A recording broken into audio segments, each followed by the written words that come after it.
Bwana Yesu asifiwe. Bwana Yesu asifiwe.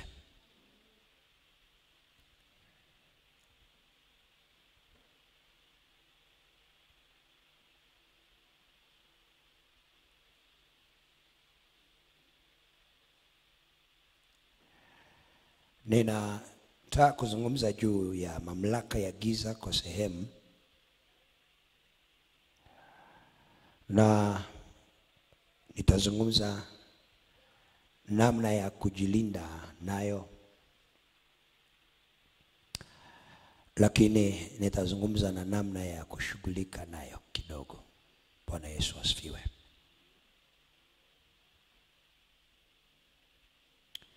Mamlaka ya giza ni nini? Mamlaka ya giza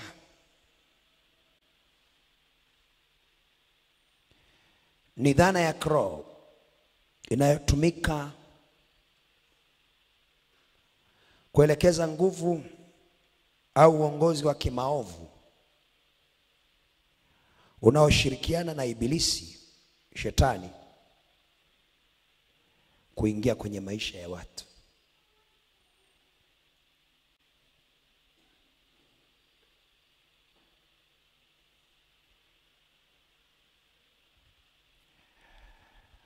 Ni dhana ya kiroho inayotumika kuelekeza nguvu au uongozi wa kimaovu unaoshirikiana na ibilisi, yani shetani, kuingia kwenye maisha ya watu.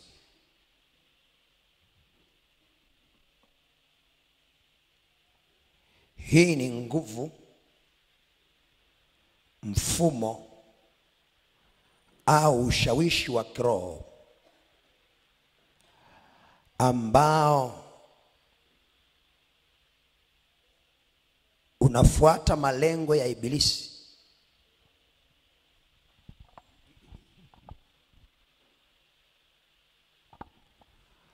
Hii ni nguvu, mfumo au ushawishi wa kiroho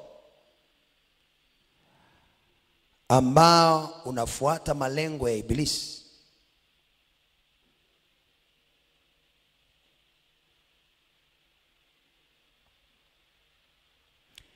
ni ushawishi wa kimaovu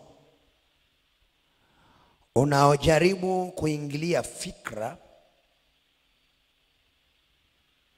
Ni ushawishi wa kimaovu unaojaribu kuingilia fikra, hisia, maamuzi na matendo ya kibinadamu.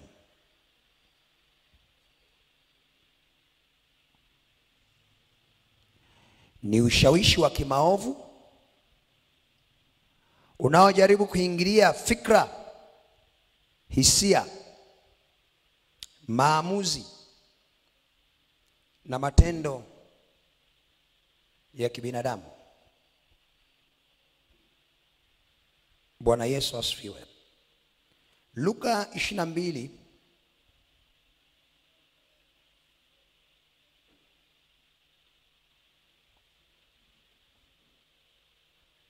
mstari wa 50.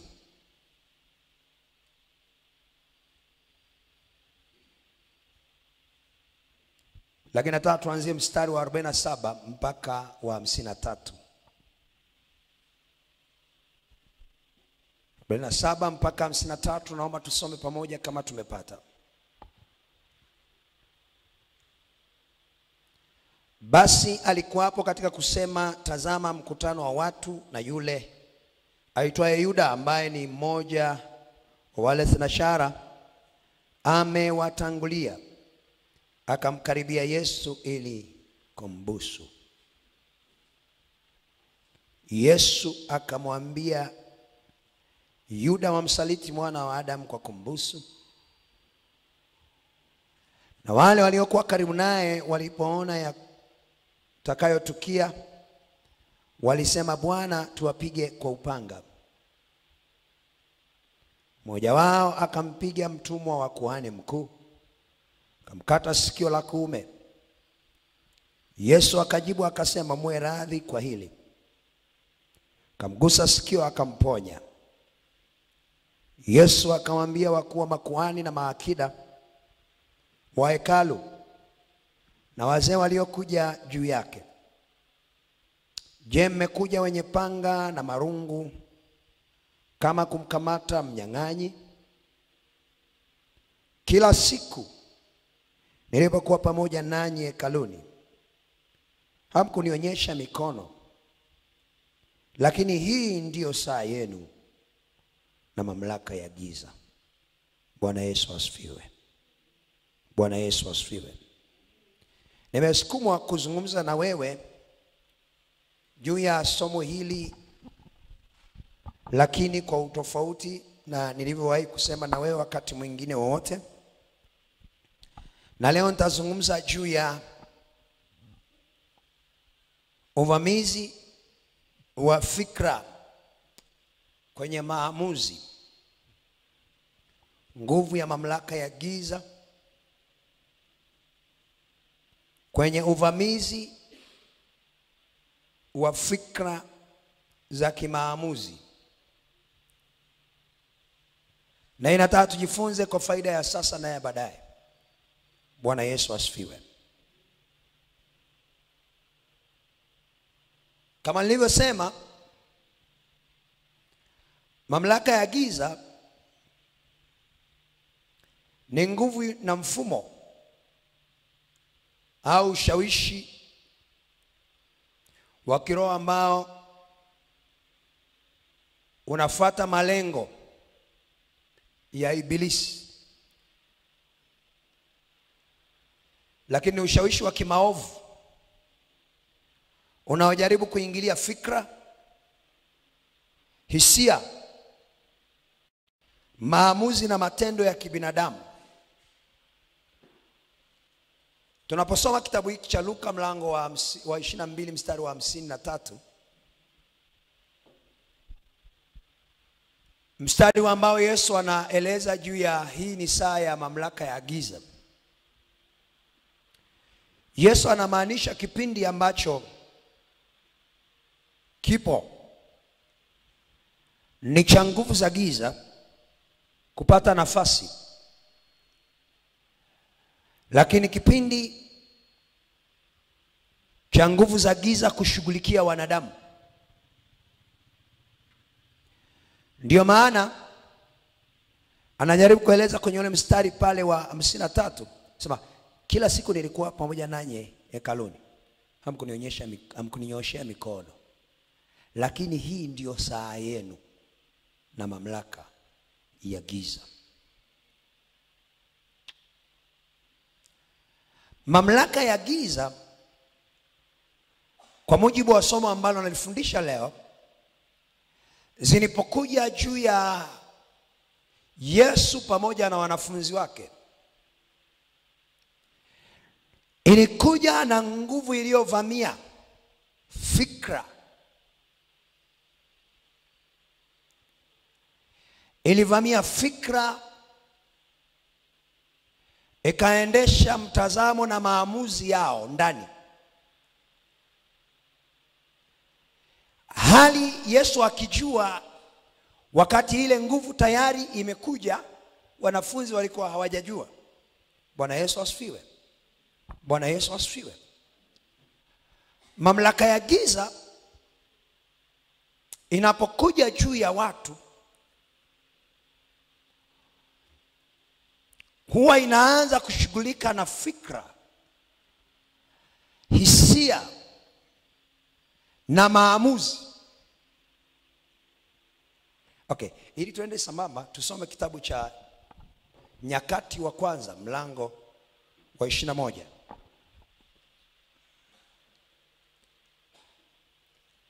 Ukisoma Nyakati wa kwanza mlango wa 21, mstari wa kwanza na wa pili, utagundua Daudi wakati anawahesabu watu. Daudi hakuwa amepoteza wokovu. Daudi hakuwa amelewa.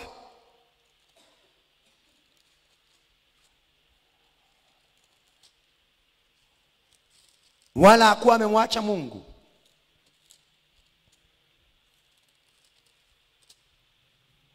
Lakini kwenye ule muda shetani aliingia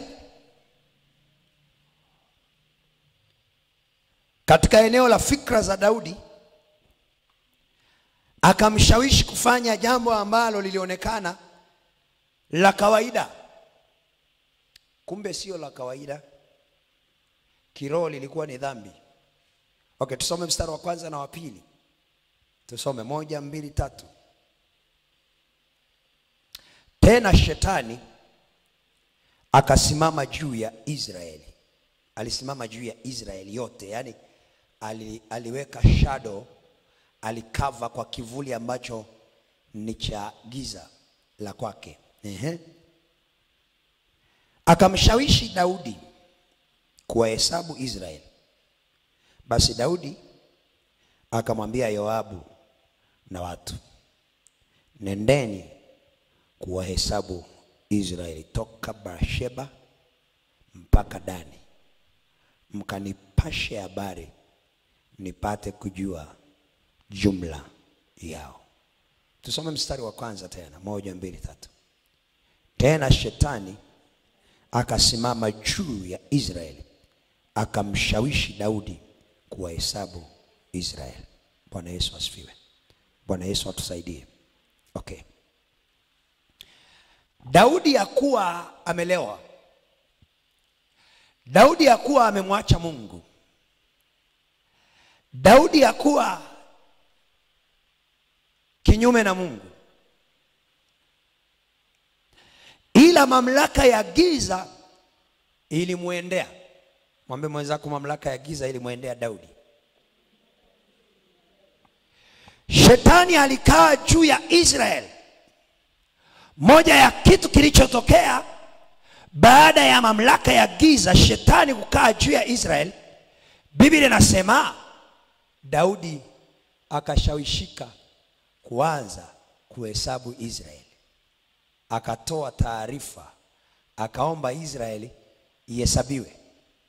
Akamwambia Beersheba, nenda sasa tuhesabie Israeli kutoka huko Dani mpaka kule. Kuna mtu ananielewa? Bwana Yesu asifiwe. Bwana atusaidie. Nini kilitokea? Mamlaka ya giza ilipokuja ilivamia maamuzi ya Daudi. Ilivamia akili ya Daudi. Ilivamia fikra za Daudi. Akaendeshwa akafanya kitu ambacho aliona ni kawaida, lakini kilikuwa ni dhambi. Hebu angalia mwenzako, mwambie mamlaka ya giza uvamia fikra. Daudi alifanya maamuzi kwa msingi wa ushawishi wa mamlaka ya giza. Hakufanya maamuzi kwa sababu yalikuwa yanatoka kwa Mungu. Hapana. Alifanya maamuzi kwa msingi wa mamlaka ya giza, ushawishi wa mamlaka ya giza. Bwana asifiwe. Bwana Yesu asifiwe. Bwana Yesu asifiwe. Hii saa ikikuvamia huwa ina deal na fikra zako na hisia zako na maamuzi yako. Na kila mtu huwa anapita kwenye hii saa, kama atashindwa kuchukua tahadhari atawezwa. Unanisikia? Bwana Yesu asifiwe. Bwana Yesu asifiwe. Bwana Yesu asifiwe. Mwangalie mwenzako, mwambie mamlaka ya giza. Mwangalie usante na mwambie mamlaka ya giza. Mamlaka ya giza huwa inambadilisha mtu. Okay, tunaenda kwa haraka tu, nimesema sichukui muda mrefu. Yohana 18.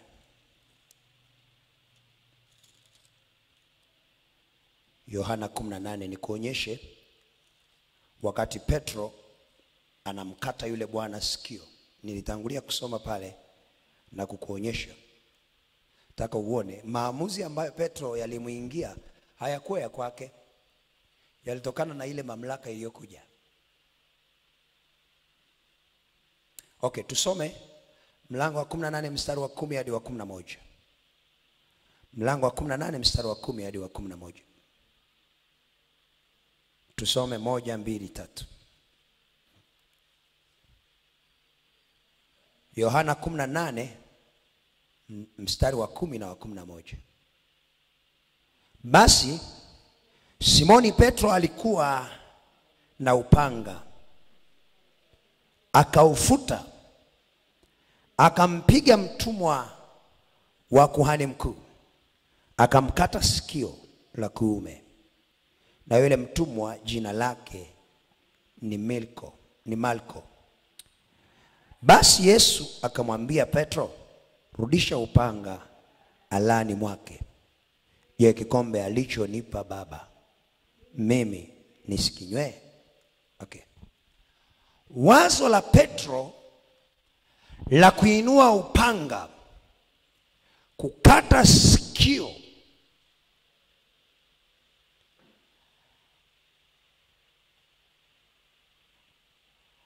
halikutokana na Mungu. Sio kama nasikika.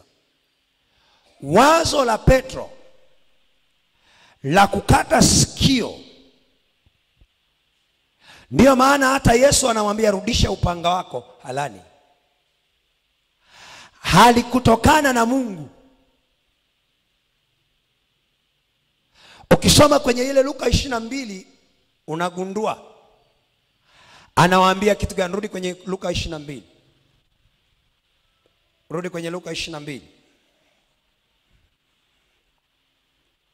mstari wa 51. Luka 22 mstari wa 51. Rudi pale uone tena mpaka mstari wa 53, 51 mpaka 53. Anasemaje? Yesu akajibu akasema, mwe radhi kwa hili. Anawaambia mwe radhi kwa hili, maana yake kubalianeni na mazingira. Kwa nini? Naambia hivi, akamgusa sikio akamponya. Yesu akamwambia wakuu wa makuhani na maakida wa hekalu na wazee waliokuja juu yake, je, mmekuja wenye panga na marungu kama kumkata mnyang'anyi? Kila siku nilipokuwa pamoja nanyi hekaluni hamkuninyoshea mikono, lakini hii ndiyo saa yenu na mamlaka ya giza. Okay. Kumbuka Petro wakati amekata sikio, Yesu anamwambia mwe radhi, kwa sababu saa hii ni saa ya mamlaka ya giza. Okay. Kilichomwendesha Petro ilikuwa ni spirit iliyopo sasa kwenye wakati. Roho iliyokuwa pale ilikuwa imevamia fikra za Petro. Petro akaanza kudili kimwili. Anaanza kushughulika nao kimwili, wakati hapaswi kushughulika nao nini? Kimwili. Kwa sababu saa ya mamlaka ya giza tunapaswa kuwa kiroho, hatupaswi kuwa kimwili. Kwa sababu mamlaka ya giza huwa inatumia fikra, inatumia hisia, inatumia na hugeuza watu wanakuwa mashetani. Sijui kama naeleweka jamani. Petro hakuwa na nia mbaya, alitaka kumtetea Yesu, lakini wakati anataka kumtetea Yesu anachukua na nguvu ya kukata masikio ya wengine. Wakati Yesu hataki watu wapigwe wakatwe masikio, sio? Sio kama mnanielewa? Wangapi mnanielewa? Bwana asifiwe. Bwana Yesu asifiwe. Alifanya jambo kwa msukumo ambao haukuwa ni wa kiungu, kwa sababu tayari shetani alikuwa amechukua nafasi. Kama wakati anafanya kwa Daudi. Daudi hakuhesabu watu kwa msukumo wa kiungu. Daudi alihesabu watu kwa sababu mamlaka ya giza ilipita kwake.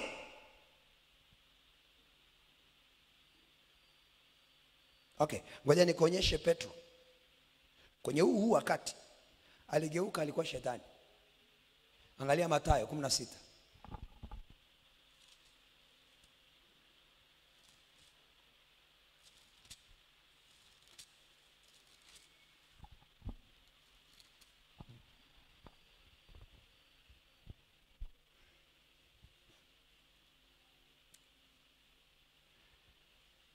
Mathayo 16 mstari wa 21 hadi 23.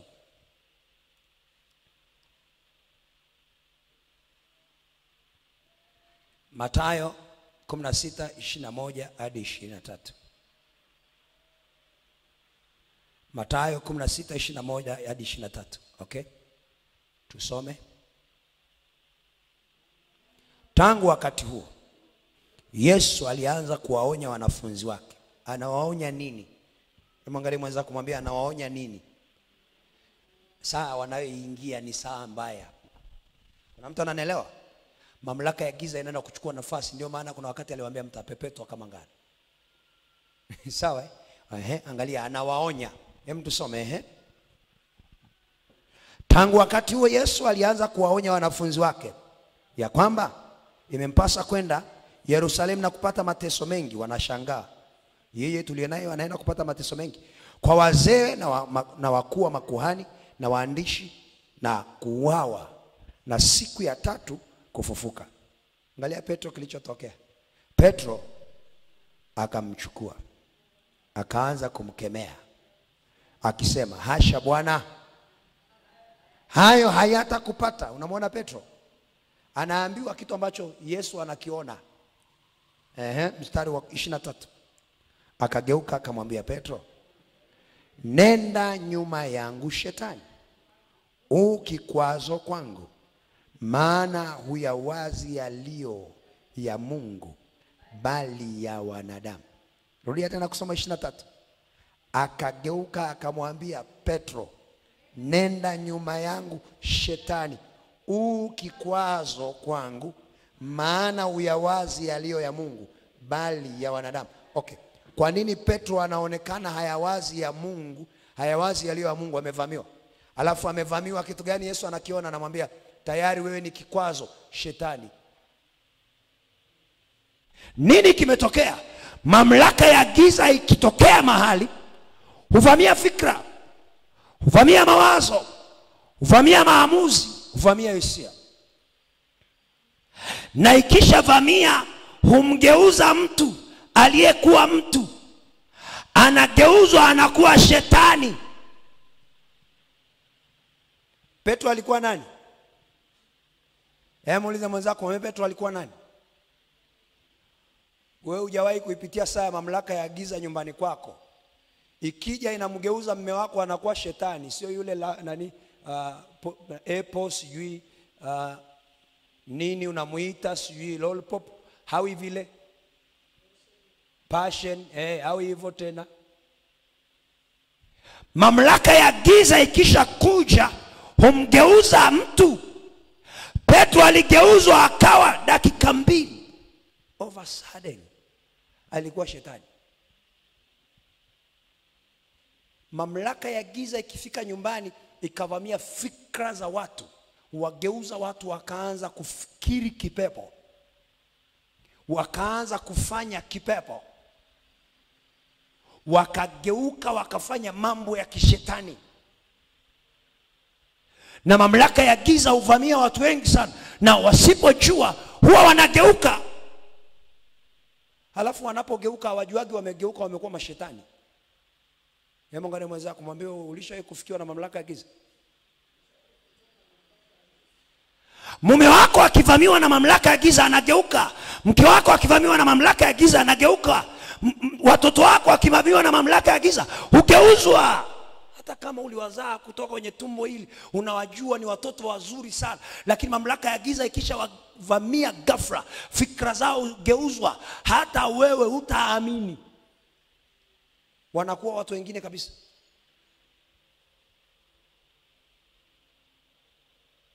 Hebu muulize mwenzako, watoto wako hawajawahi kuvamiwa na mamlaka ya giza?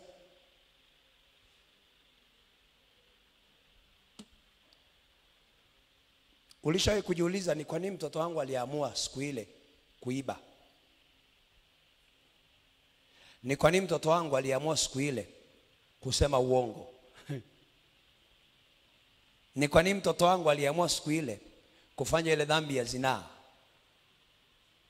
Ni kwa nini mtoto wangu aliamua siku ile kufanya vurugu? Mamlaka ya giza. Angalia mwenzako, mwambie mamlaka ya giza ilimvamia. Baada ya kumvamia, inapiga fikra. Ikishapiga fikra, inapiga maamuzi. Ikishapiga maamuzi na hisia, mtu anageuzwa, anakuwa kitu cha ajabu. Petro alikuwa mtumishi wa Bwana, Daudi alikuwa mtumishi wa Bwana, lakini aligeuka akawa mtumishi wa shetani saa hiyo.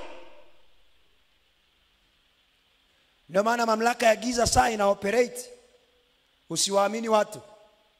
Usimwamini mtu yoyote. Mwangalie mwenzako, mwambie usimwamini mtu yoyote. Hujanielewa tena. Saa mamlaka ya giza inafanya kazi, usimwamini mtu yoyote. Ugeuka na kuwa shetani.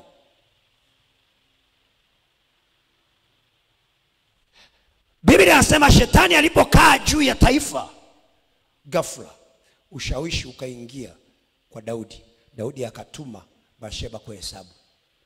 Akahesabu watu. Yeye alijua ni kawaida. Alishawahi kuhesabu tena, akajua ni kawaida. Kumbe ya saa hii sio ya Bwana. Alitofautisha. Alishindwa kutofautisha sauti iliyomwambia wakati ule hesabu na sasa inayomwambia wakati huo hesabu. Mamlaka ya giza inapokuja kwenye kanisa, mamlaka ya giza inapokuja kwenye nchi, hugeuza watu na watu wanakuwa wabaya. Watu wanaweza kuwa kama wanyama, watu wanaweza kuwa mashetani, watu wanaweza kuwa wabaya.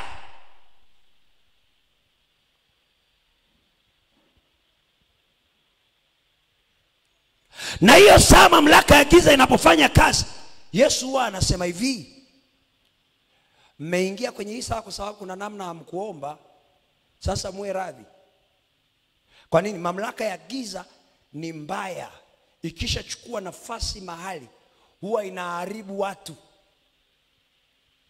Ndio maana mamlaka ya giza ikiinukia familia, huwa inaharibu familia nzima. Ikiinukia ndoa, huwa inaharibu wanandoa. Ikiinukia watoto, huwa inaharibu watoto. Ikiinukia waumini kanisani, huwa inawaharibu waumini. Hawawi kama Mungu alivyokuwa anataka wafikiri. Biblia inatuambia alivyopaswa Petro kufikiri. Hebu soma mstari. Soma mstari. Soma mstari. Naomba tusome tena mstari wa 22 na 23.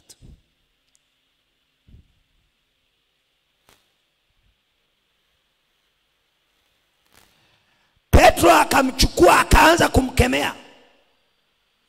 Kati ya Yesu na Petro, nani alitakiwa kukemea mwenzake? Eti kiongozi na anayeongozwa, nani anatakiwa kukemea mwenzake?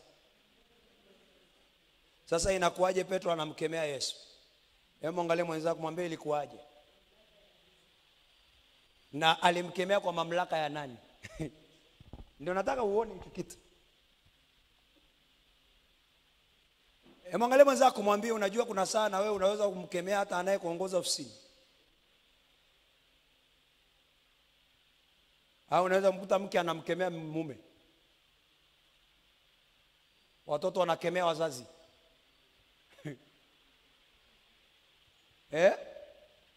Mwangalie mwenzako, mwambie hujaifika hiyo hatua. Mamlaka ya giza ikisha kuja, mwenye cheo huwa anakemewa na asiye na cheo. Hamjanielewa. Niliwaambia hivi kwenye ibada ya asubuhi, ibada ya kwanza, mamlaka ya giza ikija huwa inamfanya kila mtu anachukua mamlaka, anaona na yeye ana mamlaka. Kwa nini? Kwa sababu ana ushawishi. Hujanielewa? Wewe operate chini ya nguvu ya mamlaka ya giza, unajikuta una mamlaka hata ya kukemea wasiotakiwa kukemea. Unawakemea mpaka mabosi wako.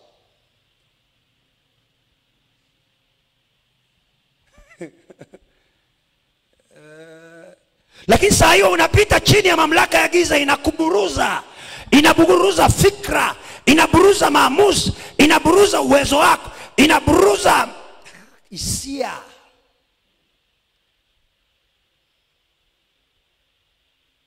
Watu wengi sana hawajui wanapopita chini ya mamlaka ya giza namna ambavyo wanaoperate, na hawajui kwa nini. Kwa sababu kuna mambo wameshindwa kuelewa. Daudi, ule wakati baada ya mamlaka ya giza kupata nafasi, shetani amekaa juu ya taifa, akajikuta anapata ushawishi, halafu ajui ushawishi huu sio wa Mungu, ushawishi huu ni wa shetani. Kuna watu wanajikuta wanapata ushawishi wa kufanya kitu kibaya, halafu anakifanya, lakini hajui mamlaka ya giza imeshakuja juu yake, na sasa hiyo anaona ni sahihi, lakini baada ya muda inakukosti. Ndio maana nakufundisha, jifunze kushughulikia mamlaka ya giza juu ya fikra zako za kimaamuzi, kwa faida ya sasa na ya baadaye. Kwa sababu fikra zako zikiharibiwa na mamlaka ya giza, ukaamua jambo saa hii, hautaona saa hii matokeo mabaya. Daudi alipoamua saa ile, hakuona saa ile sana, lakini matokeo yalitokea baada ya muda kidogo mabaya sana. Watu walikufa kwa tauni.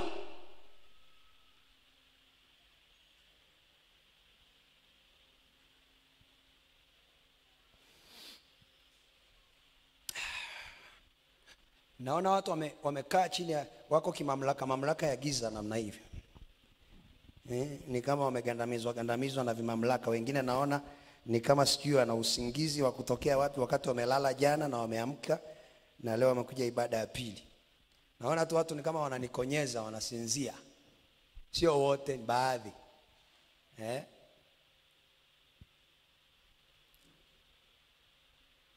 Na wengine ni kama ugonjwa, kwa sababu hiyo mamlaka inawapiga, yani tayari ni ugonjwa kwao.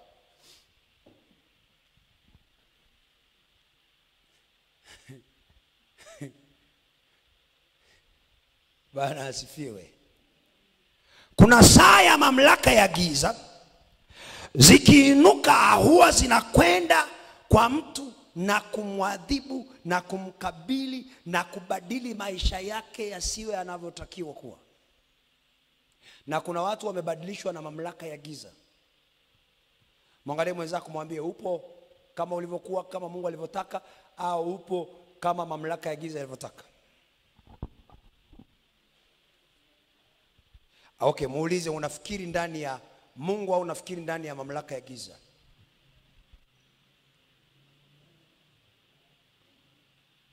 Hata wanaofikiri ndani ya mamlaka ya giza huwa wanafikiri wako sahihi.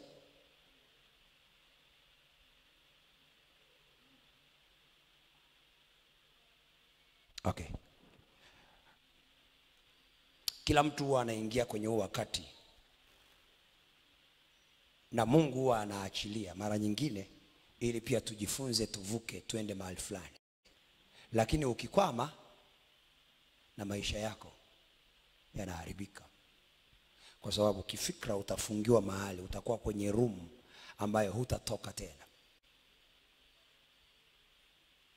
Mamlaka ya giza wakati fulani iliwahi kumtembelea mtu anaitwa Kaini. Mwangalie mwenzako, mwambie, iliwahi kumtembelea mtu anaitwa Kaini. Ukisoma kitabu cha Mwanzo mlango wa 4 mstari wa 6 hadi wa 8,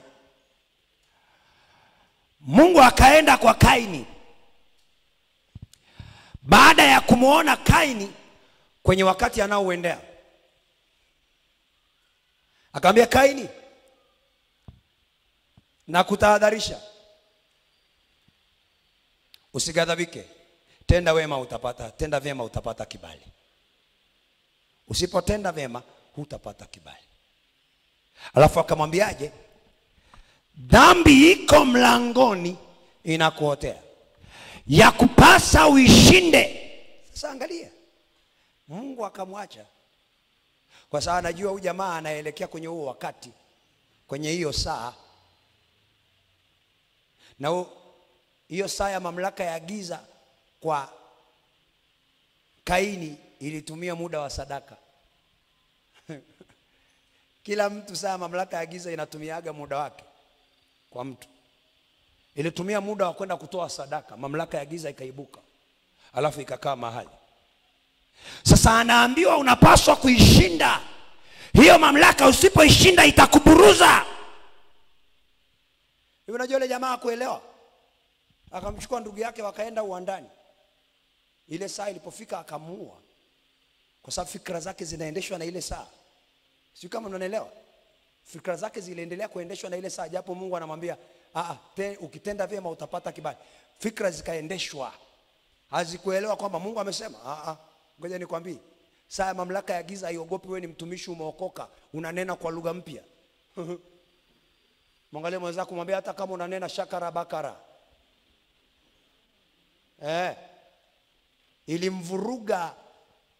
Ilimvuruga Petro, Simoni Petro na shakara bakara. Ilimvuruga, ndiye mtume wa kwanza, si ndio? Wakati wanahesabiwa pale, na aliyeachiwa kanisa ni nani? Petro. Nani zaidi ya Petro hapa? Mamlaka ya giza ilimvuruga fikra Petro. Ilimvuruga Daudi ambaye Mungu ameweka naye agano la milele. Yesu anatokea kwenye uzao wa nani? Wa Daudi, anapita kwenye hicho kizazi. Lakini mamlaka ya giza ilipita ikamvuruga, akahesabu watu.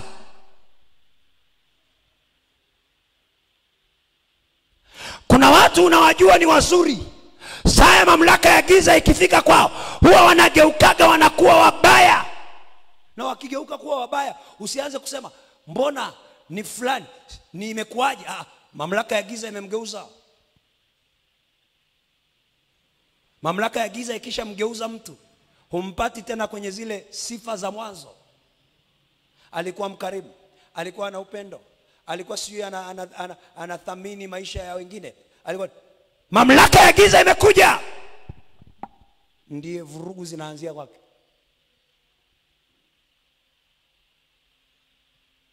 Sasa watu wengi sana tunakutana na mamlaka ya giza na inatubadilisha, tunakuwa mashetani. Tulikuwa wazuri, tulikuwa kama malaika, ghafla tunakuwa mapepo, tunakuwa majini, tunakuwa maimuna. Nini kimetokea hatujui. Saa mamlaka ya giza imekuja na kutubadilisha. Sasa jifunze namna ya kushughulikia mamlaka ya giza. Ukiweza kushughulikia mamlaka ya giza juu ya fikra zako,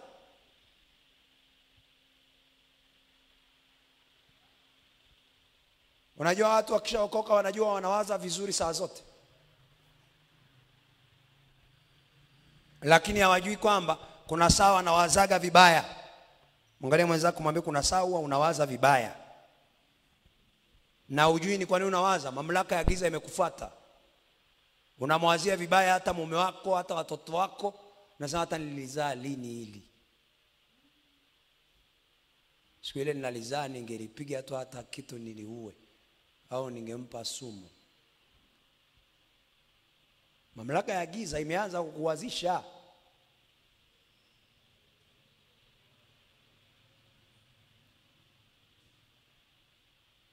Jamani, ngoja niwaeleze.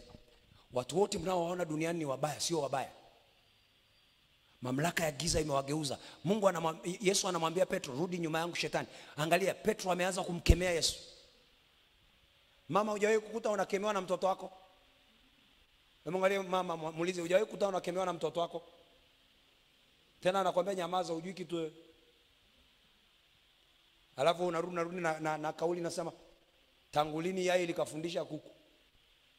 Hata kuku alitoka kwenye yai. Hivi kuku na yai kipi cha kwanza? Angalia wenzako, muulize kuku na yai kipi cha kwanza?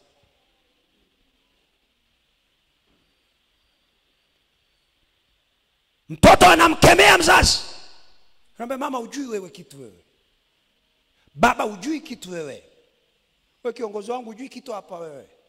Hujui kitu hapa, ngoja nikusaidie, ni hivi. Wewe unajua nini wewe?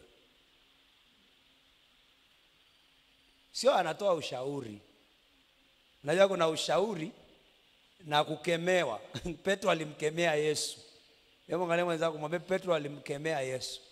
Watoto ukemeaga wazazi wao siku hizi. Hujawahi kwenda kanisani wakakuta waumini wanamkemea mchungaji? Hujawahi kuta waumini wanakemea askofu? Hujawahi kuta watumishi waumini wanakemea mtume wao na nabii wao? Mamlaka ya giza imewageuza, na ikisha geuza watu inageuza fikra. Sasa wanajikuta wao wanaanza kukemea, wanakuwa wakubwa zaidi ya anayewaongoza.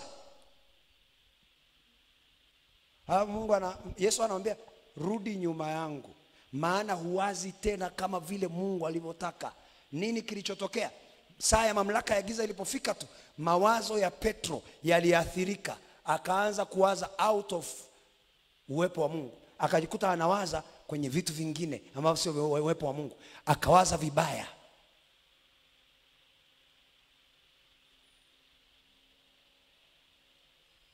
Mamlaka ya giza imejaa saa, ikaangalia watu kwenye mawazo yao. Wanawaza ni saa ngapi wataenda kwenye uharibifu, ni saa ngapi wataenda kwenye pornography, ni saa ngapi wataenda kwenye mabaya, ni saa ngapi wataenda kuiba, ni saa ngapi wataenda kuzini, ni saa ngapi wataenda kwenye pombe. Nini kina? Fikra zimeharibiwa na mamlaka ya giza.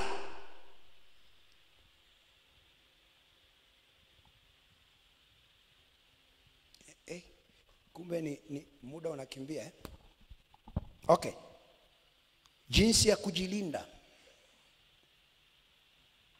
wakati wa saa mamlaka ya giza. Jinsi ya kujilinda.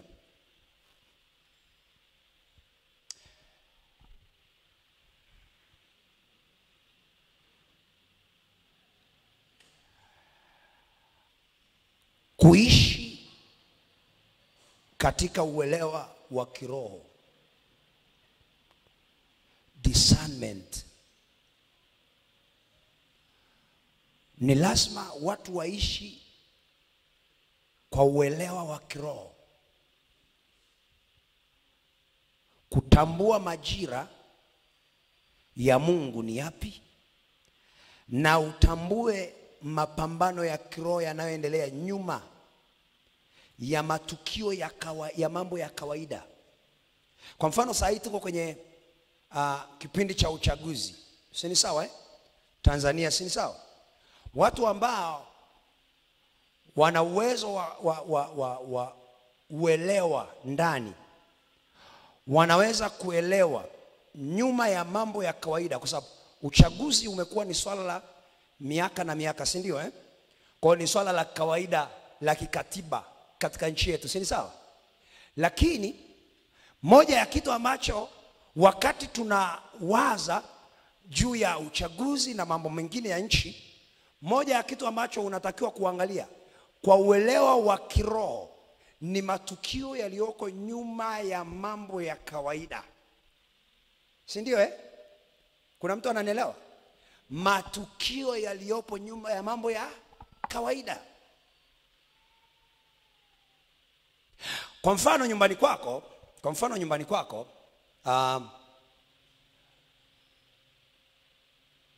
unaona mpo mezani mnakula chakula. Mtoe mfano, acha nitoe mfano. Mko mezani mnakula chakula. Wakati mnakula chakula, unakula vizuri tu. Lakini kinachotokea kwako, ukiwa unakula vizuri tu pale, unajingata. Kula si swala la kawaida. La kawaida mezani, sio? Unakula cha kwanza unajingata. Mara unakula unakaa hivi unapaliwa. Kuna mtu ananielewa? Sasa sikia. Kula au kunywa ni jambo la kawaida. Lakini uelewa wa kiroho lazima ukupe kutafuta nyuma ya mambo ya kawaida hayo unayoona, nini kinatokea, nini kipo. Sasa ukishaona nyuma ya mambo ya kawaida kuna kitu ambacho ni strange, anza kuelewa kwamba mamlaka ya giza iko mahali. Kuna mtu ananielewa? Bwana asifiwe.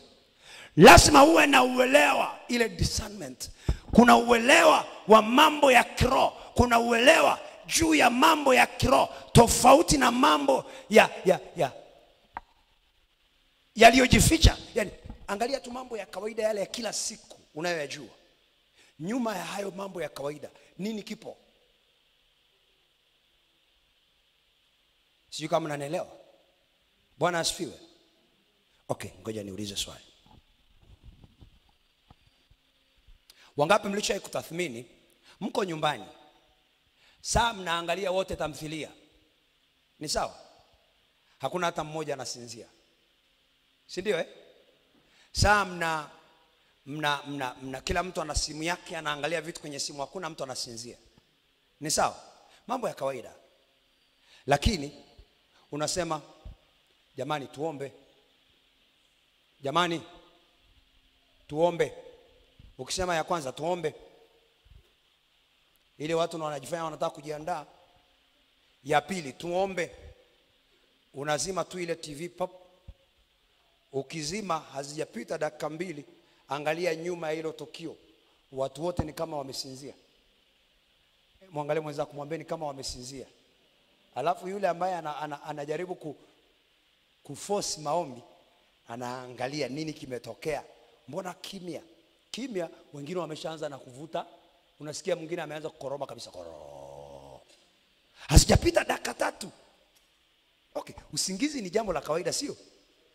TV ni jambo la kawaida mnafanya na vitu vingine. Lakini mbona tumesema jambo la kawaida pia tusali kabla ya kwenda kulala? Mbona wote wamesinzia? Sasa sikia, lazima watu wawe na uelewa juu ya mambo hayo. Ukitaka yani ili kushinda mamlaka ya giza, jifunze kuelewa mambo ya rohoni kwanza. Mwangalie mwenzako, mjifunze kuelewa mambo ya rohoni nyuma ya mambo ya kawaida. Mwangalie usoni, mwambie nyuma ya mambo ya kawaida. Sasa watu wengi sana wanashindwa kuelewa mambo ya rohoni nyuma ya mambo ya kawaida. Ndio maana wa Efeso 1:17 anasema na 18, macho ya mioyo yenu yatiwe nuru impate kujua.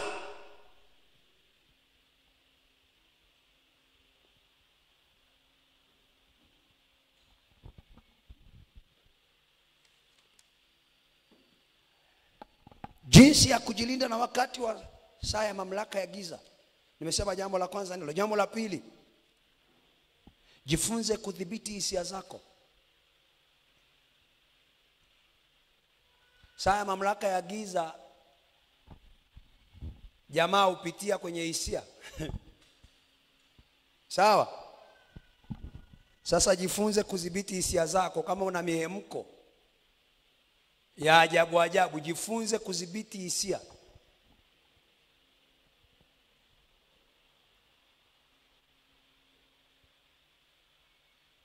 Ukisoma Efeso 4:26 na 27. Efeso 4:26 na 27. Efeso 4:26 na 27, umepata? Bwana asifiwe. Tusome pamoja Efeso 4:26 na 27. Kama tumepata, naomba tusome. Hasira ni mojawapo ya hisia. Tuanzie hapo. Muwe na hasira ila msitende dhambi. Mmeshapata jamani? Tusome wote 1, 2, 3. Efeso 4:26-27. Muwe na hasira ila msitende dhambi. Jua lisichwe na uchungu wenu bado haujawatoka, wala msimpe ibilisi nafasi. Okay. Ibilisi hutumia hisia.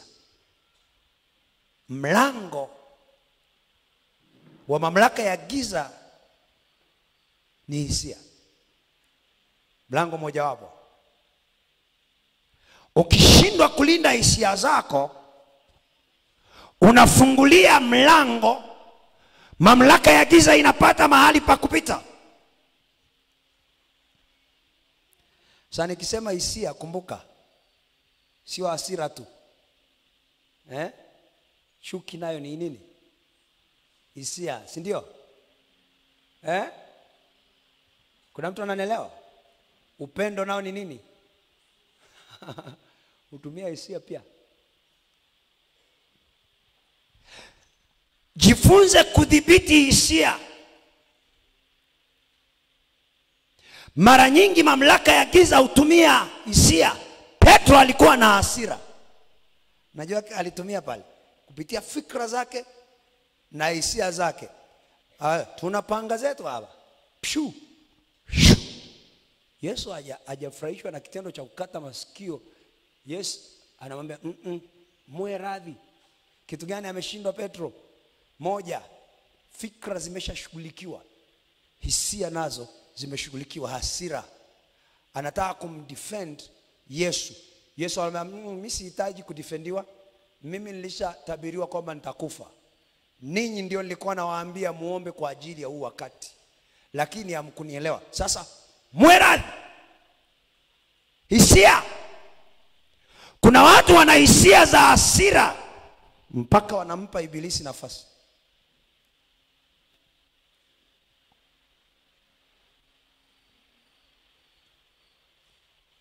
Mfano ni Petro tu, nimekuambia Petro anamkemea nani? Anamkemea Yesu. Hivi kweli wewe ungekaa na Yesu mbele yake ungemkemea? Nani angejaribu? Jamani, hebu tuangaliane tu eti. Muangalie mwenzako muulize, hivi ndio wewe ungekuwa Petro huko mbele ya Yesu alafu unamkemea? Unaweza kujaribu? Petro alimkemea Yesu. Yaani unawezaje? Umeanzia wapi? How? Yaani mamlaka ya giza ikisha kukunguta, kuna saa unaweza ukakaa hivi alafu ukajikuta unawaza juu ya mtu vitu ambavyo havipo.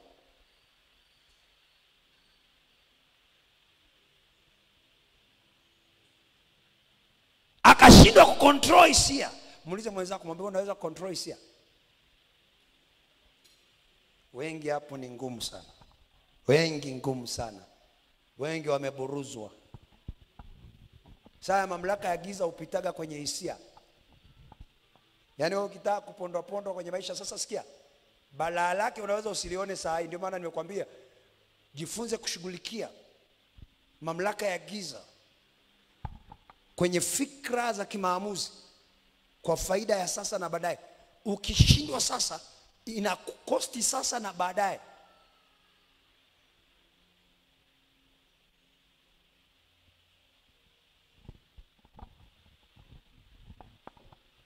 Tatu, kumbuka hii nakufundisha jinsi ya kujilinda. Na hiyo pointi ya tatu nitaishia hapo. Alafu nitaenda kukuambia namna ya kushughulikia. Bwana asifiwe. Hii ni jinsi ya kujilinda.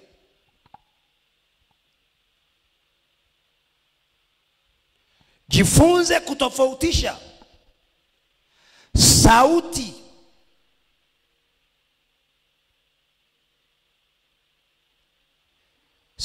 ya Mungu, sauti ya shetani adui, au sauti ya nafsi yako.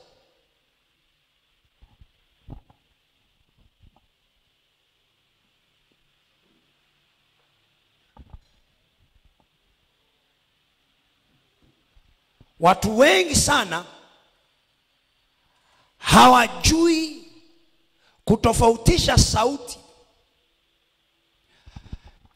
Hiki ndicho kilichomkumba Daudi, na sijajua ni kwa nini kilimkumba Daudi ule wakati, kwa sababu ushawishi haukutokana na Mungu wa kuhesabu watu, ulitokana na shetani. Kwa sauti ambayo ilikuwa inamsemesha Daudi ilikuwa ni ya nani? Ni ya shetani. Kwa kuna umuhimu wa kujifunza kutofautisha sauti ya Mungu, ya shetani ambaye ni adui, na ya nafsi yako. Si kama mnanielewa? Hizi sauti zote zina tabia tofauti. Sauti ya Mungu ina tabia yake, sauti ya shetani ina tabia yake, na sauti ya nafsi yako ina tabia zake. Okay, ngoja nikupe tabia chache ya sauti ya Mungu. Hii ni kujifunza kutofautisha. Jifunze kutofautisha.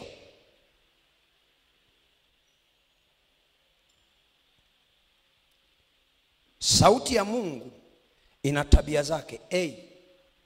Tabia za sauti ya Mungu. Unapotaka kutofautisha sauti ya Mungu ya shetani na ya kwako, Sauti ya Mungu hutoa mwanga na hekima na uelekeo.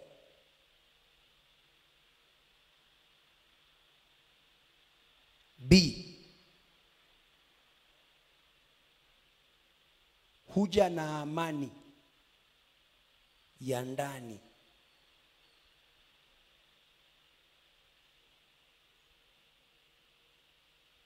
C, ukitaka kupima hii ni sauti ya Mungu au sio ya Mungu, haipingani na neno la Mungu. C. D, hainaga haraka, ni tulivu. Ukiona kitu inakwambia fanya haraka, inakusukuma, sio Mungu. Si kama unanielewa? Kila sauti ya Mungu ikija kwako, kwanza inakupa mwelekeo. Sauti ya Mungu haikuachi njia panda.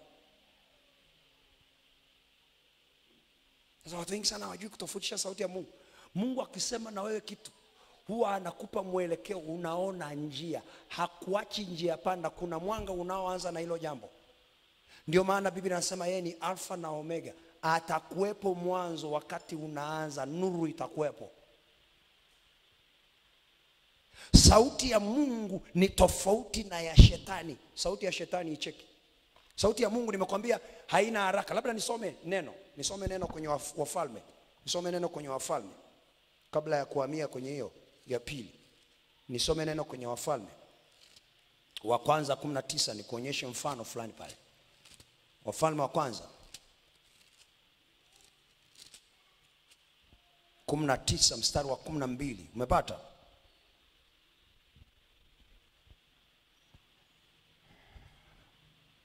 Mungu anaongeaga kwa namna ya utulivu wa moyoni. Anaga fujo, anaga papara. Mstari wa 12. Umepata?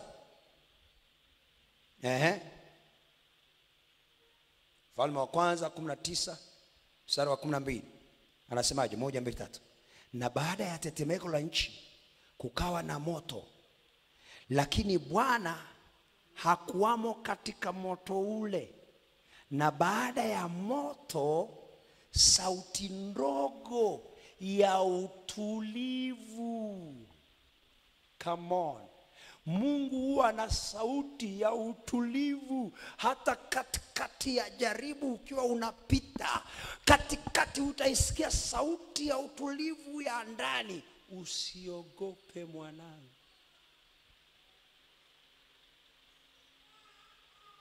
Shetani anaweza kukwambia tu, usiogope. Baba anakuvuruga. Mungu yeye sasa katikati ya ule moto hakuwepo. Lakini baada ya ule moto, Biblia inasema sauti ikasikika ya utulivu. Hebu angalia mwenzako, mwambie sauti ya utulivu. Mungu ana sauti ya utulivu. Okay. Shetani sauti yake, na kufundisha kutofautisha sauti ya shetani. Sauti ya shetani au sauti ya adui Ibilisi, tabia zake. Moja, akiongea na wewe, chochote ambacho Ibilisi anaongea na wewe kinaleta mashaka, kinaleta hofu.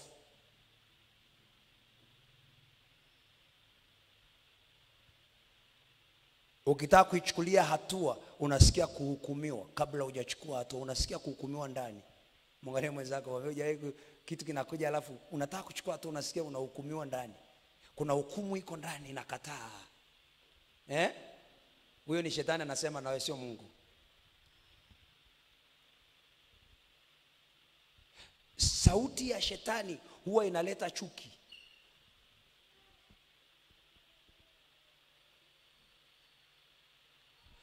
Sauti ya shetani huwa inaleta hasira.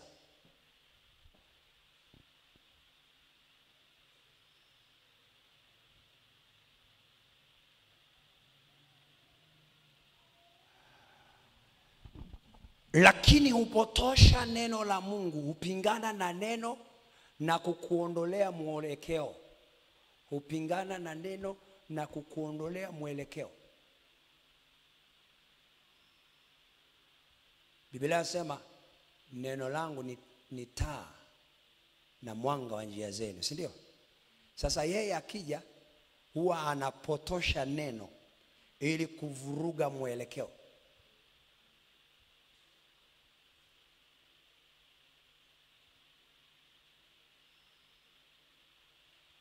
Si huondoa amani. Haina amani. Huwezi pata amani. Shetani akiongea hatupatagi amani ya ndani.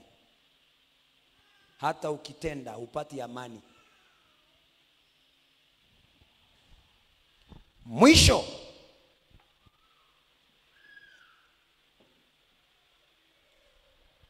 sauti ya shetani humuongoza mtu kwenye uasi. Yaani yenyewe huwa inasababisha uasi.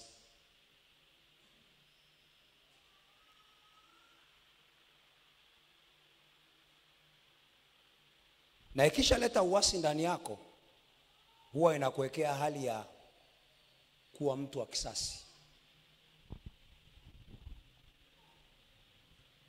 Inakuwekea kuwa mtu wa kisasi. Wangapi mmeanza kuelewa kutofautisha sauti ya Mungu na ya shetani? Okay. Ya kwako, nafsi yako. 3, sauti ya nafsi yako. Sauti ya nafsi yako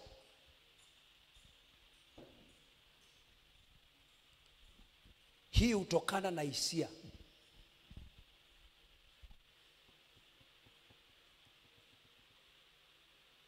Sauti ya nafsi yako inaweza kutokana na hisia zako, mfano tamaa, hofu au uzoefu wako wa zamani juu ya jambo fulani.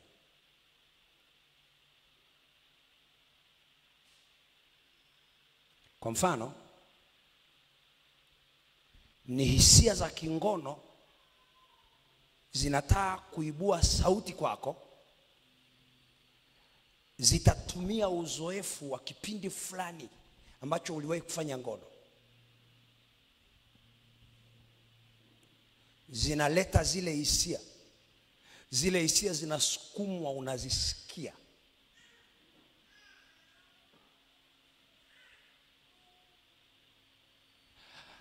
Uliwahi kuiba, zinasukumwa hisia za wizi. Zinakuja nyuma ya nafsi. Alafu ghafla unajikuta unaingia kwenye hatua.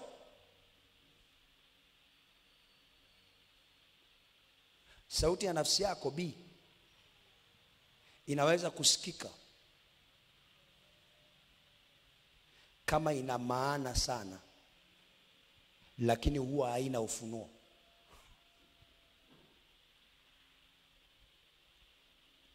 Ngoja nirudie hii point. Ukitaka kujua hii ni sauti ya nafsi yangu, ni mimi nimeisikia, huwa inakuja kama ni juu ya jambo lolote, inaishia kwenye hilo jambo, lakini haikuongezei mafunuo juu ya hilo jambo. Sauti ya Mungu inapokuja huwa inakuja na ufunuo, inaweka mwanga na mwelekeo. Lakini sauti ya nafsi yako huwa haina mwanga, haikupi ufunuo.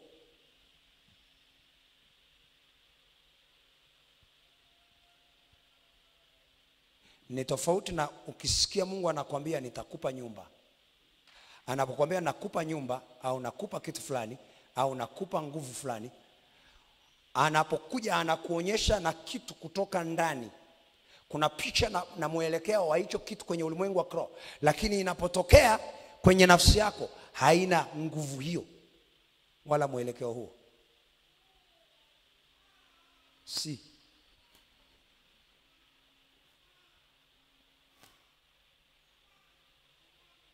Si ukiona hicho unachosikia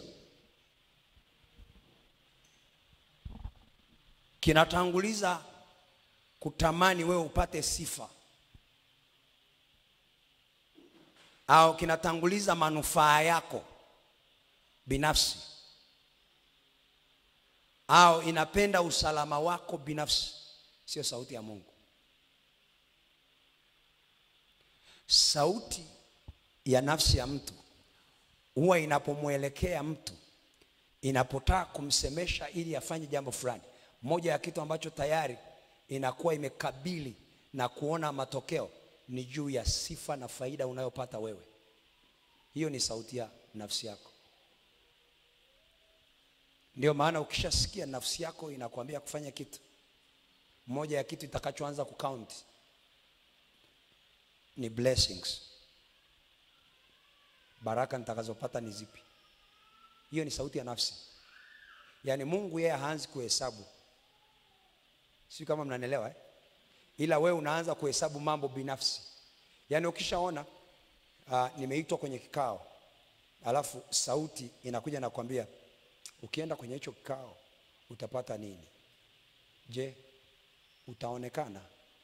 Je, watakuheshimu wewe? Unajua hichi kikao ni wengi wanaokwenda pale ni wakubwa. Wewe ni mtu ambaye ni mdogo tu. Inaanza kukusemesha juu ya nafsi yako, juu ya faida yako. Jua hiyo ni nafsi inasema, sio Mungu wala sio shetani, nafsi. Ndio maana kuna mtu anasema mimi siendi mahali fulani, sio kwa sababu hataki. Nafsi yake, sauti ya nafsi yake ni kubwa kuliko ya Mungu. Kwa nafsi yake inamwambia usichangamane na hawa watu. Hawa watu watakupita kwa sifa. Hawa watu watakupita kwa heshima. Hawa watu watakupita kwa mali.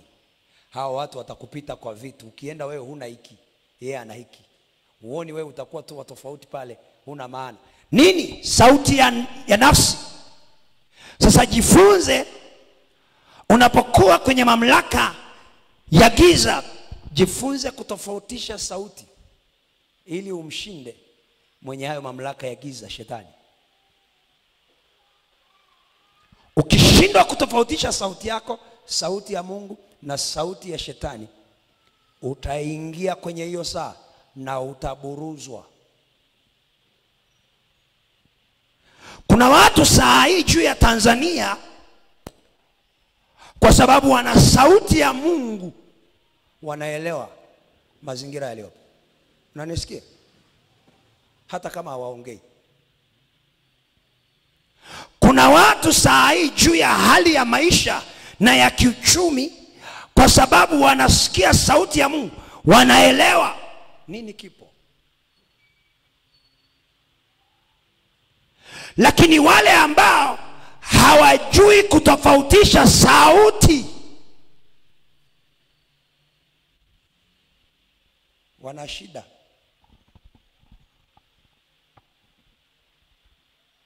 Sasa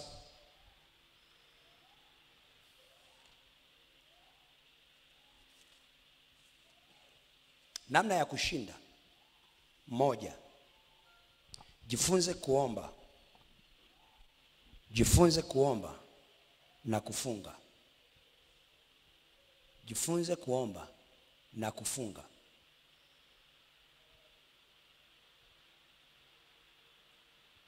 Ya lazima ujue namna ya kushinda kunatokana na kuomba na kufunga. Usipojua kuomba na kufunga, hutaweza.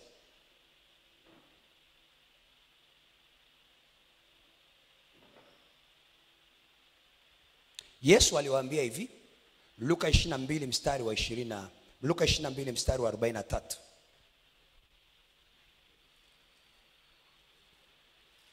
Turudi pale pale ambapo nimekuwa nikisema hili neno.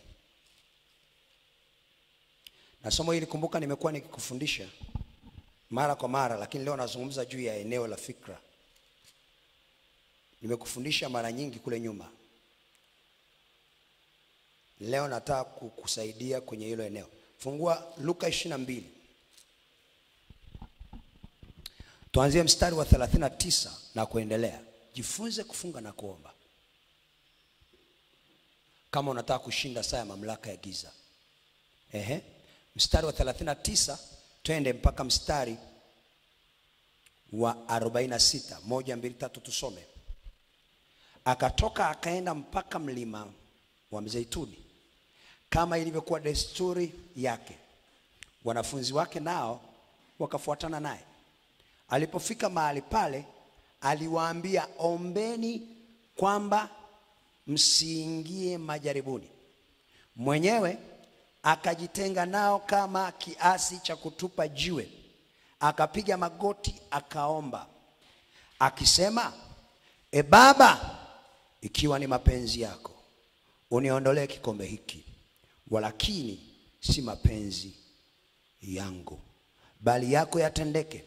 Malaika kutoka mbinguni akamtokea akamtia nguvu, naye kwa vile alivyokuwa katika dhiki akazidi sana kuomba. Hali yake ikawa kama matone ya damu yakidondoka nchi. Alipoondoka katika kuomba kwake, akawajia wanafunzi wake, akawakuta wamelala usingizi kwa huzuni. Akawaambia, mbona mmelala usingizi? Ondokeni mkaombe, msije mkaingia majaribuni. Moja ya jambo ambalo litatusaidia wakati tunapokuwa kwenye mazingira ya mamlaka ya giza, Yesu akijua mbele yake kuna mamlaka ya giza inaenda kuinuka, moja ya kitu alichofanya, alienda mlimani, aliwachukua wanafunzi wake. Biblia inasema akaenda kuomba.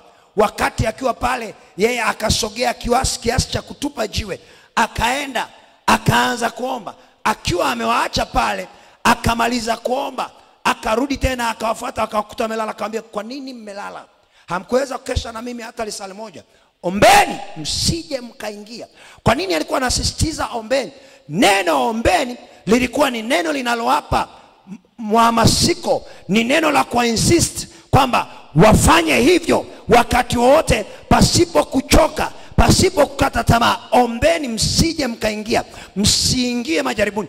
Wakati anawaambia ombeni, alikuwa anawataka wakae kwenye hali ya maombi, kuhakikisha majira yanayokwenda kuwatokea mbele hayapati nafasi kwao. Maombi aliyokuwa anayalazimisha kwao yalikuwa ni sehemu ya kudili na mazingira ya mamlaka ya giza. Bwana asifiwe. Bwana Yesu asifiwe. Bila maombi huwezi kuishinda mamlaka ya giza. Sasa sikia, sio maombi ni maombi. Lazima uwe na maombi ambayo ni ya tofauti. Na moja wapo ya maombi ni kufunga na kuomba. Kufunga na kuomba. Kufunga na kuomba.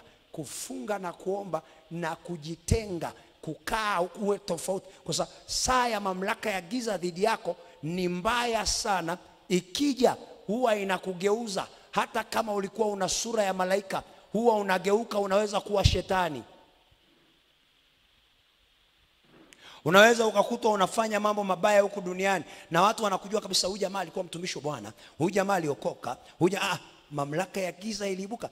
Iliwahi kumuibukia jamaa mmoja anaitwa Samson, mnaziri wa Bwana. Mamlaka ya giza ilimuibukia kupitia wale watu wa kule Ufilisti, wakaibuka nayo, wakamuinulia kamsichana kanakoitwa Delila kwenye bonde la Soreki. Walipofika pale, jamaa akavurugwa, fikra zikahama.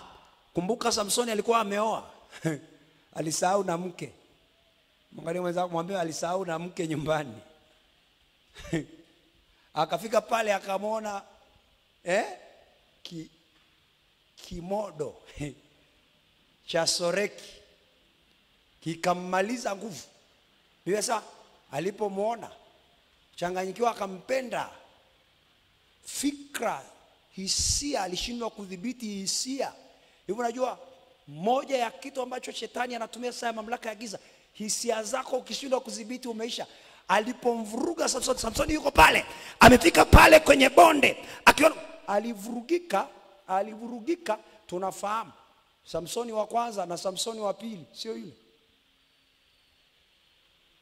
Mwangalie mwenzako mwambie Samsoni yule wa kwanza sio yule ambaye alitokea wa pili. Wa pili aliyeenda kupepeta ngano kule alikuwa na tofauti kabisa. Na usije ukaomba kama Samsoni, maana pia alikuja kuomba maombi mabaya mwishoni. Anaomba maombi afe na mara moja nasema mara hii tena nitie nguvu, mara hii tena tu, hata nikimaliza hii basi nife nao. Na kweli alikufa. Mamlaka ya giza. Omba. Watu wengi sio waombaji. Watu wengi kufunga hawataki. Na wengine wanafunga wanajitesa tu, hawaombi. Sikiliza, usifunge kama uombi. Maana ya mfungo ni kusikizisha sauti yako mbele za Bwana, kuutiisha mwili ukae mahali alafu uombe. Mnanisikia? Acha kuungana tu na mifungo ambayo unaambiwa siku 40, siku 50, siku 21, siku 30, siku 14, alafu uombagi. Unajaza madonda ya tumbo.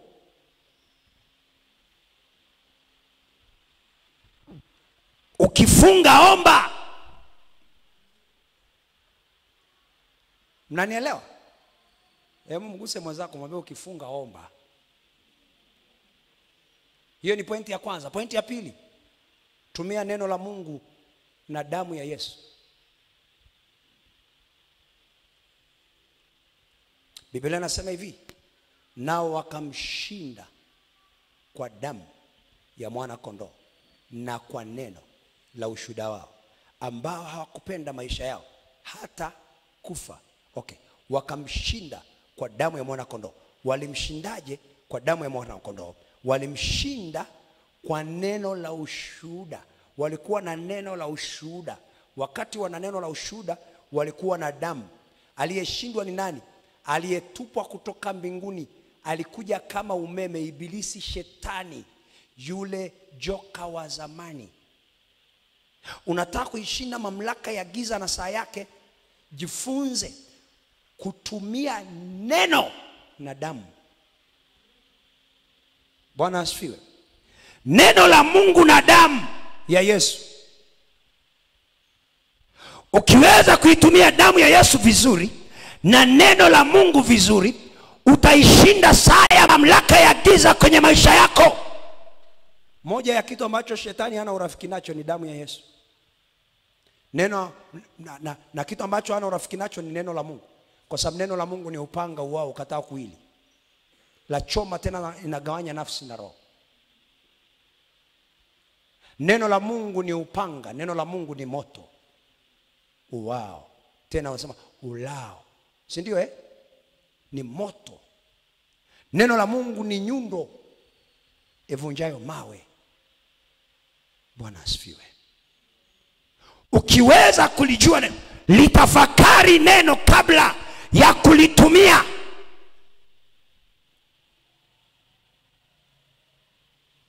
Mwangalie mwenzako mwambie litafakari neno kabla ya kulitumia.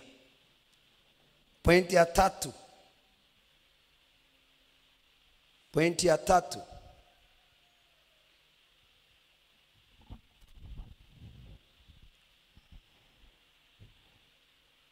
Namna ya kushindana, kushughulikia mamlaka ya giza. Pointi ya tatu, ishi kwa utii na unyenyekevu. Jifunze kuishi kwa utii na unyenyekevu.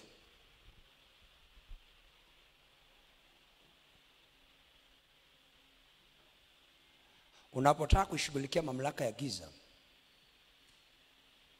hakikisha moja ya kitu ambacho kwenye maisha yako upotezi ni unyenyekevu. Lakini hakikisha kitu kingine ambacho upotezi ni utii. Nini maana ya utii? Ni kukubali kufanya kitu ambacho hata kama kiko ndani ya uwezo wako unafanya. Sio kama unanielewa? Hata kama una mamlaka ya kukataa, unaweza kusema sifanyi. Lakini utii ni kufanya hata kama una uwezo wa kufanyaje, wa kusema sifanyi. Huo ndio utii. Sasa anasema tii na unyenyekee. Ukipoteza unyenyekevu na utii, umepoteza silaha ya kumpiga shetani na mamlaka yake. Yakobo 4:6-7. Yakobo 4:6-7. Watu wengi na Wakristo wengi, moja ya kitu tumepoteza ni utii na unyenyekevu. Utii na unyenyekevu. Na ndio maana Wakristo waangalie hata maisha yao yanapofika mahali pa kuteketea, wanaangamia vibaya. Hawafikagi mahali pazuri, huwa wanapotea vibaya sana. Namuona mtu alikuwa amefika hatua fulani nzuri, lakini anapotea.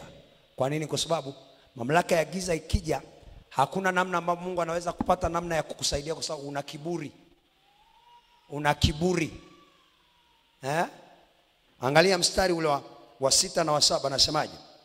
Lakini utujalia sisi neema izidio, iliyozidi. Kwa hiyo usema, Mungu wapinga wajikuzao, bali huwapa neema wanyenyekevu. Basi mtiini Mungu, mpingeni shetani, naye atawakimbia. Ukipoteza unyenyekevu, ukipoteza na utii, umefunga milango ya Mungu kusaidia wakati wa shughuli ya mamlaka ya giza. Na ndio maana unaona watu wote ambao wana kiburi na wanajitamba, wanafika mahali wanadharau, hawataki kutii, hawana unyenyekevu. Watu wote hao kawaangalie, kufa kwao huwa ni kubaya. Ndio maana Biblia inasema kiburi utangulia anguko. Mtu yoyote anayetaka karibia kuanguka, yani mtu yoyote ukitaka kujua kabisa huyu jamaa mbele hana maisha, hatoboi, anza kumuona. Akishaanza kuinua kiburi mabega, akishaanza kuondoa unyenyekevu, amepotea. Yani baada ya mwaka au miezi au miaka miwili hamtamuona, kwa sababu mamlaka ya giza itamkunja. Na mamlaka ya giza ina tabia, ikifika mahali pa kukukunja, inakukunja mpaka unafika mahali, wakati sasa unakata, unapotea, unavunjika tu pa. Mamlaka ya giza ni mbaya na huwa inavuruga fikra. Kwa hiyo wakati unaambiwa kiburi kinaendelea kupanda, yao unafikiri huko sahihi. Kwa nini? Kwa sababu mamlaka ya giza si imewahi fikra na maamuzi. Na mtu yote akishawaiwa fikra na maamuzi, huwa ana kiburi. Kwa sababu hata ukimwambia aambiliki, hasikii. Hata ukimwonya aonyeki, abadiliki. Hata mkipatana hawezi kugeuka akawa kama mapatano yenu yalivyo. Mtamuona amepatana saa hii, lakini kesho amekuwa mbaya kuliko saa ile mliopatana. Nini kimetokea? Bado yuko chini ya ile mamlaka ya giza, imevuruga fikra zake, maamuzi yake, kwa ana kiburi na hana unyenyekevu.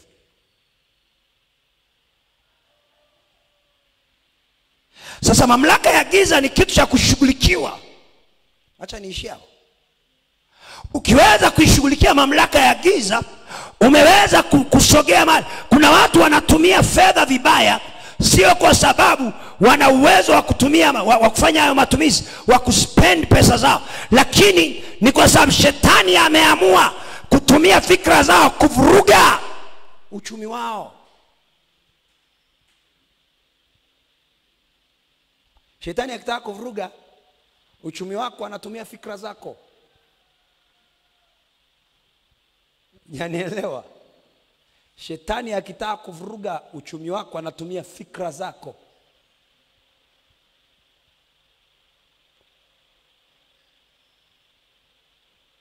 Nyota ya mtu huwa inaonekana wapi?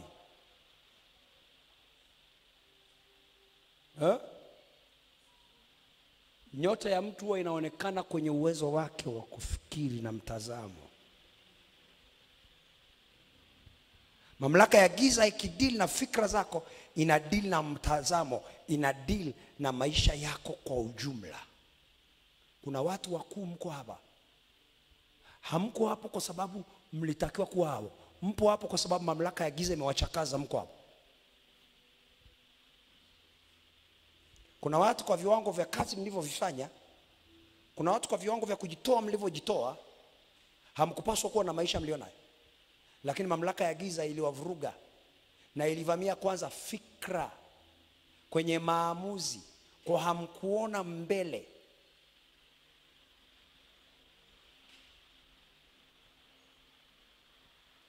Mamlaka ya giza ikisha kuja, watu wengi sana hawaangalii consequences. Hawafiki hapo. Unajua hata wazee wa zamani walikuwa wana mithali, sijui ni mithali au usemi unaosema fikiri kabla ya kutenda. Pointi ya 3, ya 4. Jinsi ya kushughulika na mamlaka ya giza: omba kabla hujafanya maamuzi.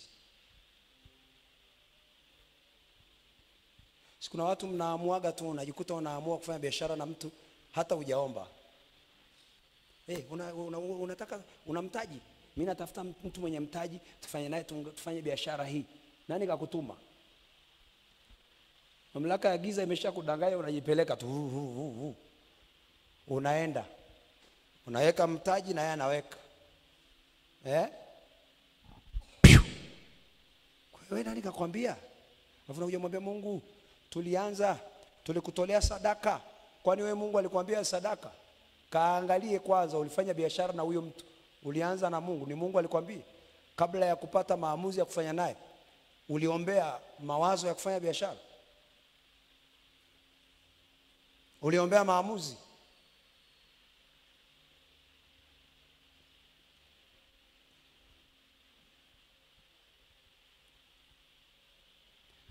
Watu wamejikuta wameingia kwenye maeneo magumu ya hasara.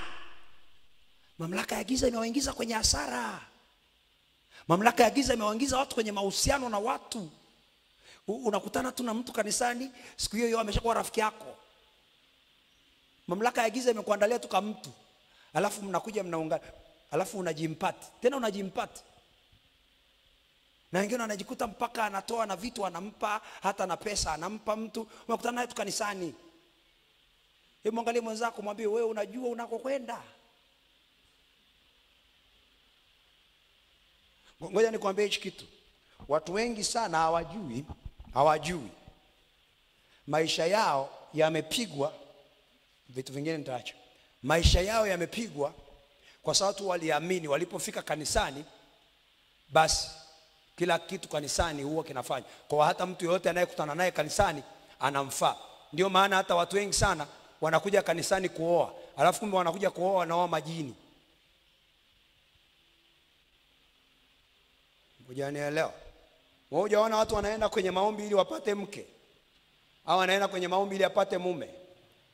Huko kwenye maombi unaweza kukuta mamlaka ya giza pia imekuwekea mume ambaye ni wa mamlaka ya giza. Imekuvuruga fikra zako. Watu wengi sana hawajui. Unakutanishwa na mtu, mnakuwa marafiki, unampeleka nyumbani, familia inaporomoka yote. Eti mmekutana maombi. Nani alikutuma? Kwani maombi ni makutano? Biblia inasema msiache iwe desturi yenu kukutanika, lakini sio mahali pa kwenda kukuchukuana kupelekana nyumbani. Kutaneni kanisani. Mamlaka ya giza imewaandalia watu mavitu mabaya. Alafu watu wanafika mahali, nina hasara, sina faida, nina mateso hapa, nyumbani kwangu kuna magonjwa, mifugo yangu inakufa. Kikulacho kinguoni mwako. Angalia mwenzako, mwambie kikulacho kinguoni mwako.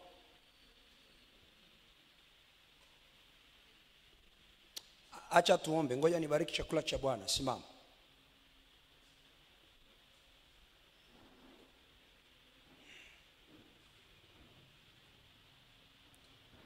Itumie damu ya Yesu tunapokwenda kuomba.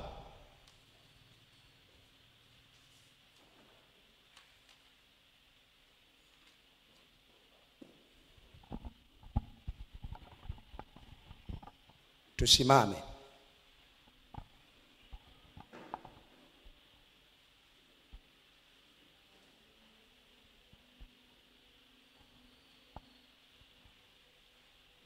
Bwana akae nanyi. Inueni mioyo na tumshukuru Bwana Mungu wetu.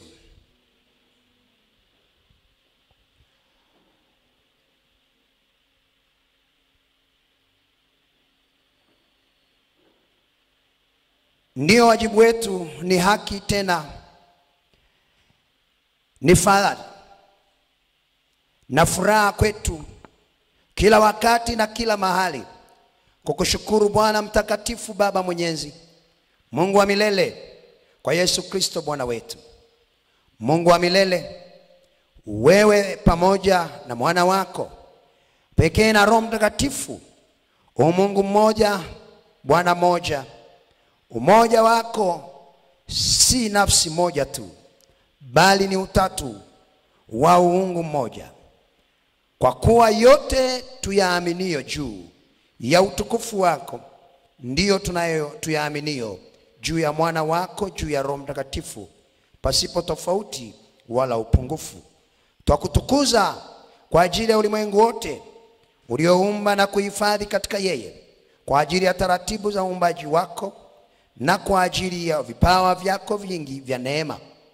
Na zaidi ni wajibu wetu sisi tulioanguka kukusifu kwa ajili ya upendo wako, hata ukamtoa mwana wako Yesu Kristo kuutoa utu wetu, ili ashinde dhambi na mauti na kutuweka huru tuwe warithi wa ufalme wako, ambaye baada ya kufuka kwake alipaa na kuketi kuumeni kwako, na kama akawamwagia wana wako wateule Roho Mtakatifu kama alivyoahidi, ili kuwafundisha na kuwaongoza katika kweli yote, akiwapa ujasiri wa kuhubiri injili kwa mataifa.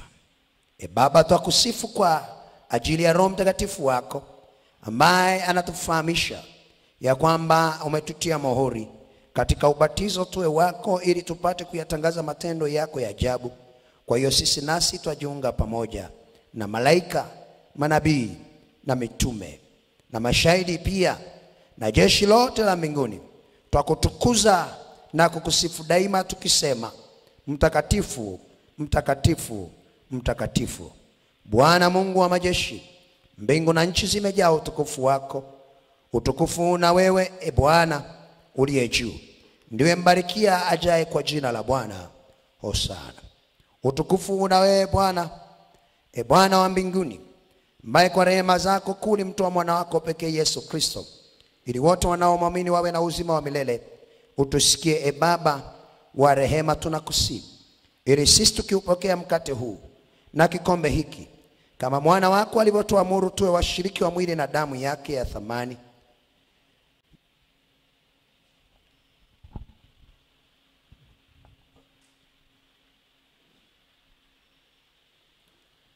Kwa kuwa yeye usiku ule alipotolewa alitoa mkate, akashukuru, akaumega, akawapa wanafunzi wake akisema: twaeni mle, huo ndio mwili wangu uliotolewa kwa ajili yenu na kwa ajili ya ondoleo la dhambi. Fanyeni hivi kila mlapo kwa ukumbusho wangu.